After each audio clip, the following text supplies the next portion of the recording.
What if I told you that being nice isn't always a good thing? In fact, sometimes being nice can be surprisingly selfish. Now before you get angry, hear me out, because this video isn't about kindness. Kindness is valuable. Compassion is valuable. Helping people is valuable.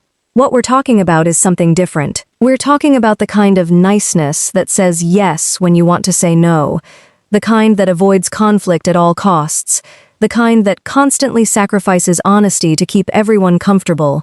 And psychology suggests that this version of niceness may not be as selfless as it appears.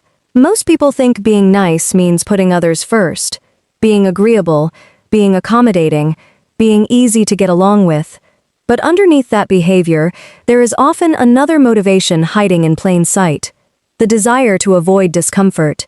Because when many people say yes, they're not always doing it for the other person.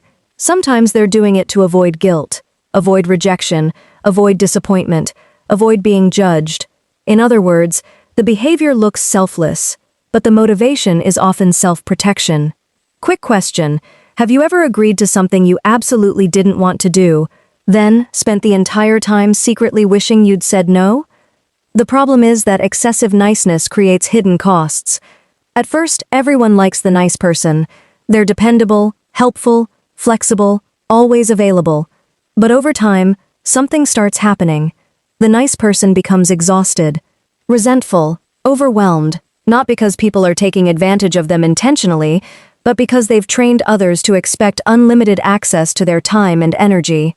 What's fascinating is that psychologists often connect chronic people-pleasing to fear of conflict, fear of rejection, fear of disappointing others.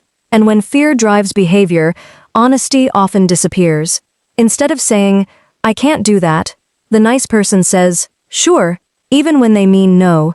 Instead of expressing frustration, they suppress it. Instead of setting boundaries, they sacrifice them. And eventually, the very relationships they were trying to protect begin to suffer, because people can't truly know you if they're only interacting with the version of you designed to keep them happy. Here's where psychology gets really interesting. Truly kind people are often willing to risk temporary discomfort. Why? Because kindness values truth. Niceness often values approval. Kindness says, "I care about you enough to be honest." Niceness says, "I need you to stay comfortable with me." And those are very different motivations. A kind person may tell you something difficult because it's necessary. A nice person may avoid telling you because they're afraid of your reaction. One seeks growth, the other seeks safety. The solution isn't becoming rude, it's becoming authentic. Learning that saying no doesn't make you selfish. Setting boundaries doesn't make you mean, and disagreeing doesn't make you a bad person. Because healthy relationships can survive honesty. In fact, they usually require it. The goal isn't to stop caring about people. The goal is to care about people without abandoning yourself in the process. So the next time you find yourself saying yes when you want to say no, pause for a moment and ask yourself, am I doing this out of kindness or out of fear? Because the answer may reveal more than you expect. If you enjoyed this psychology breakdown, leave a comment below. What's one situation where you wish you had said no instead of being nice?